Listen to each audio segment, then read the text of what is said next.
The Lidl logo lawsuit against Tesco in the UK last year was the subject of a Court of Appeal decision last month. Lidl had registered a wordless mark as well as the mark with its name Lidl written inside the circle as shown in this image. It had consistently been using its trademark circle with its name or other writing inside the circle and was widely recognised by this identifying sign. Here are the Tesco Clubcard Prices logo. I did wonder why Tesco didn't just double down on using its own tile logo to consistently educate consumers about its value offerings instead of making this change.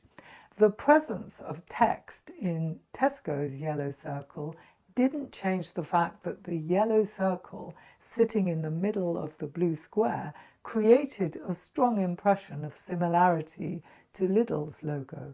Lidl claimed that this design was similar to its wordless mark and its mark with text, and that Tesco's use of identical parts amounted to trademark infringement, passing off, and copyright infringement too.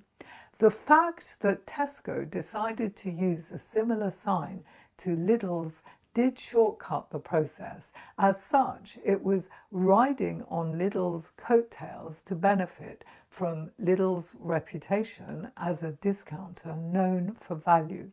This case was far from straightforward for Lidl.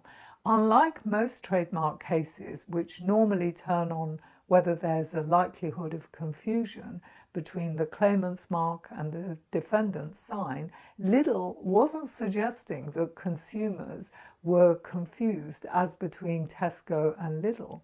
Lidl's case was brought on the basis that the Tesco CCP sign conveyed a false price-matching message to consumers and or caused some other change in economic behaviour.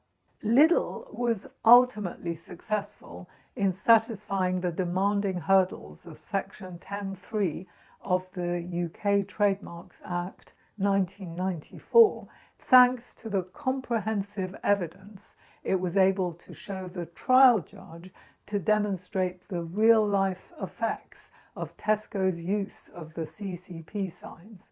In the unique environment of supermarkets battling to win and retain customers, they had a significant impact. So the finding of trademark infringement and passing off by Tesco weren't changed by the Court of Appeal.